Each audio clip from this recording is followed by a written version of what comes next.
요한복음 14장 25절에서 31절입니다. 25절 보면 내가 지금 너희와 함께 있어서 이 말을 한다고 하세요. 예수님은 자신의 죽음을 아시고 죽음을 앞두고 제자들에게 꼭 하시고자 하시는 말씀을 지금 하시는 겁니다.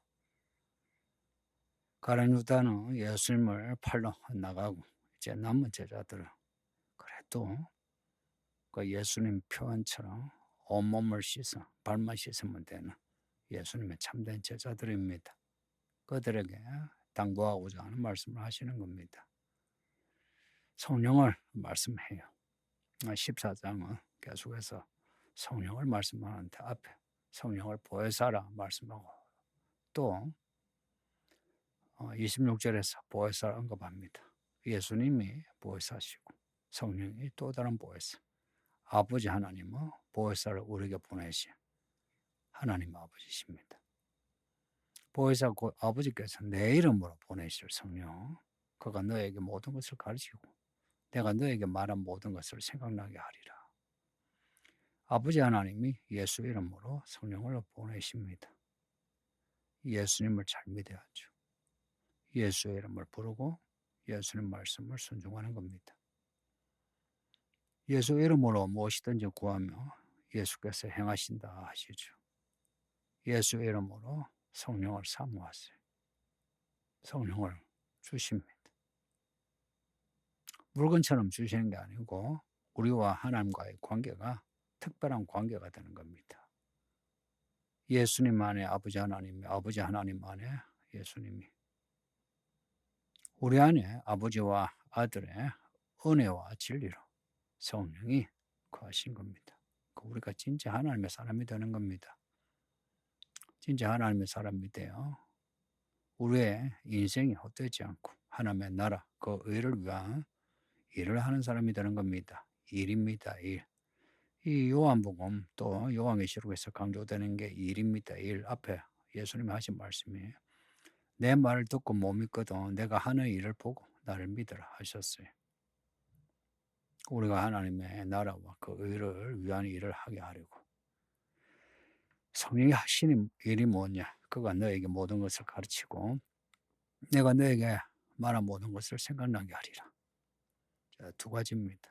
26절에 나오는 이 두 가지를 잊지 마세요. 성령이 하시는 일, 모든 것을 가르치신다. 말씀을 생각나게 하신다. 17절 보면 예수님이 진리의 영이라 말씀하죠. 진리가 우리를 자유케 하신다. 8장에서 말씀하고 진리는 참입니다. 거짓과 분별되는 참입니다.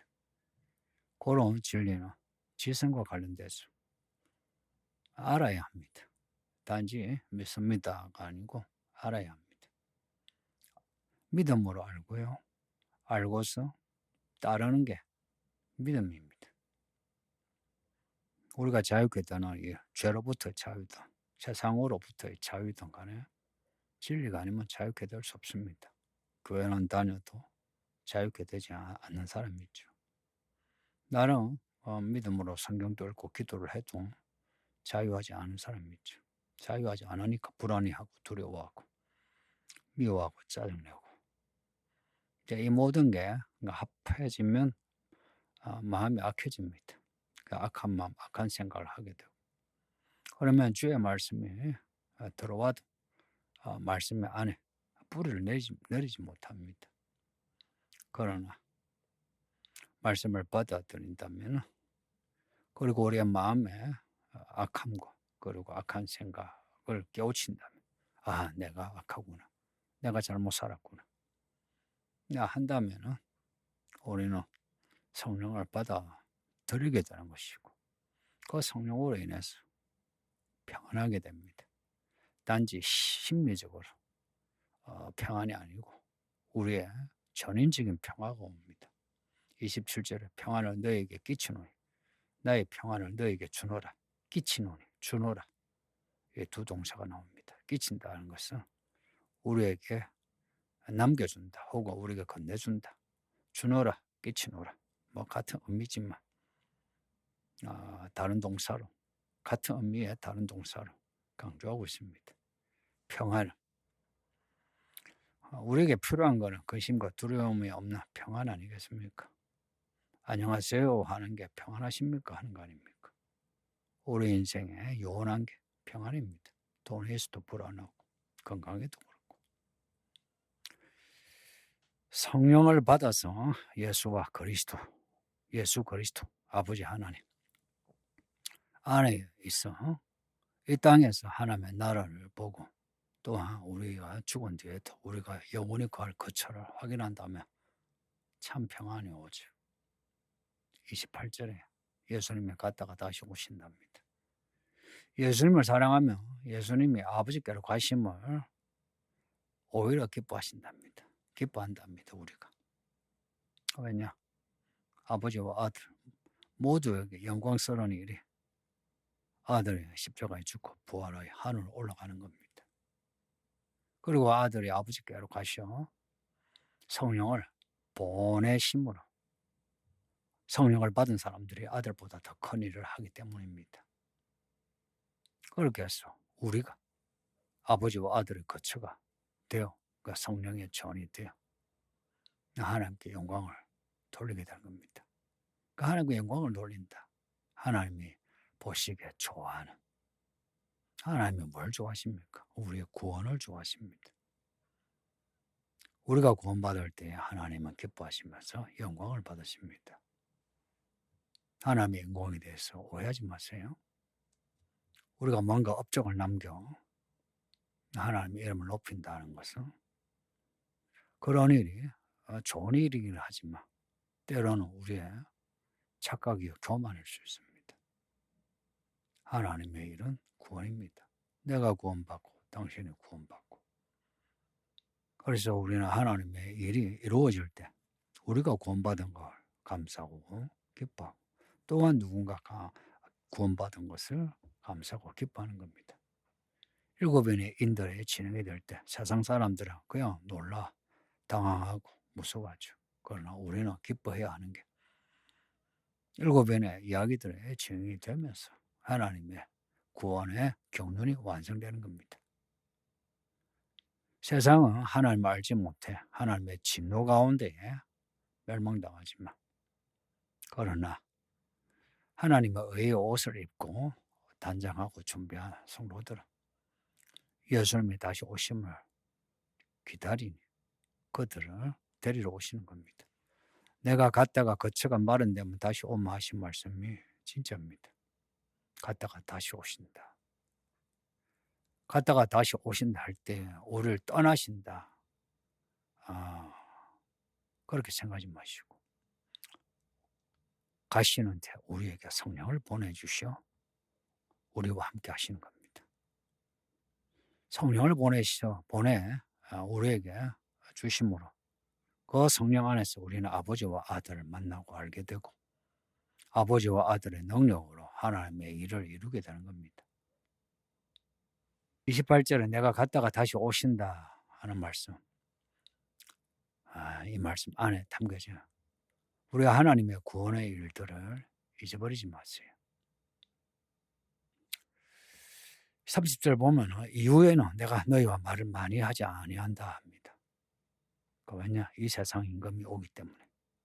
이 세상 임금이 온다의 표현을 너무 크게 생각하지 마시고 예수님을 잡으러 오는 사람들, 재판하는 사람들, 예수님이 판결받는 거, 그리고 십자가에 못 박히는 거, 이제 그걸 생각하시면 됩니다. 이 세상 임금이 마귀가 그들의 사람들을 동원해서 예수님을 붙잡아 판결하고 십자가에 죽게 하는 겁니다. 그러나 그는 이 세상 임금은 내게 관계할 것이 없다. 관계가 없다. 말 그 자체이기도 하지만 그러나 이제 헬라 내용을 보면 이 세상 임금이 내 안에서 아무것도 가지지 않는다. 가지지 않는다. 이제 그런 동사에서 가지지 않는다. 죄인으로 고발하고 붙잡아 판결하지만 실제로는 아무 죄가 어떤 죄도 발견하지 못한다는 겁니다. 그래서 세상 사람들이 예수님을 죽을 죄인으로 여겨 판결해서 십자가에 못 박아 죽이지만 결국에는 예수님에게 어떤 죄도 발견하지 못하고 오히려 알게 되는 것은 예수님이 아버지 하나님의 아들이신 것, 그리고 예수님이 아버지 하나님의 뜻대로 행하신 것을 알게 되는 겁니다. 십자가 못 박혀 죽으실 때 이 장면을 본 그 처음부터 이 십자가 형을 집행한 그 백부장, 그리고 그와 함께한 사람들이 예수님을 향해 고백하는 말이 있죠. 하나님의 아들이다. 이 마지막 때 세상이 교회를 박해하죠. 참된 교회들을 더 박해하죠. 누룩이 많은 교회는 박해하지 않죠. 오히려 같은 색깔로 여겨서 잘해주죠. 일제 신사참배 때 생각해 보세요. 일제가 내거는 그러한 깃발에 숙이지 않으면 박해를 해요. 죽이기도 하고. 그러나 그 깃발을 같이 들고 있으면 그런 교회를 좋아하고 그런 교회 목사를 총회장이니 뭐니 내세우게 됩니다. 예수님이 다시 오시는 걸 알게 된다면 진리를 지키죠. 어떻게 해요? 성령을 받아. 성령의 인도를 받아. 그리고 예수님께만 무릎을 꿇고 어떤 우상에게도 무릎을 꿇지 않습니다. 성도님도 31절 끝에 일어나라 여기를 떠나자 하시는 이 말씀, 예수님이 이렇게 말씀하시고 일어나서 나와 함께 가자 하는 말씀이죠. 그러나 결국은 모든 제자들이 다 예수님을 떠나 예수님이 홀로 십자가에 못 박히십니다. 그걸 다 감수하시고 홀로 죽으시고 그리고 부활하신 예수님, 그 예수님이 우리에게 또 일어나라 여기를 떠나자 하십니다. 실패했던 제자들과 달리 지금 우리는 예수님의 죽음과 부활, 성취, 오순절 성령의 사건, 이 모든 것을 우리는 성령을 통해서 알고 있습니다. 그리고 지금 우리에게 오셔서 우리를 몰아가시는 성령, 이 모든 예수님의 이야기를 다 가지고 우리를 몰아가십니다. 그러니 우리는 실패했던 그 제자들과 달리 그런 실패를 건너뛰어서 일어나라 하면 일어나고 가자 하면 가는 겁니다. 요한계시록에 나오는 그 하나님의 종들, 인침을 받은 하나님의 종들처럼 어린 양이 어디로 가든지 갈 수 있는 하나님의 사람들이 되기를 축복합니다. 아버지 하나님 감사합니다. 주의 말씀을 듣고 들었으니 모든 성도들이 다 보혜사 성령을 받아 말씀을 생각나게 하시고 깨닫게 하시오. 성령이 인도하신 대로 끝까지 따라갈 수 있게 하소서. 예수님의 이름으로 기도하옵나이다. 아멘.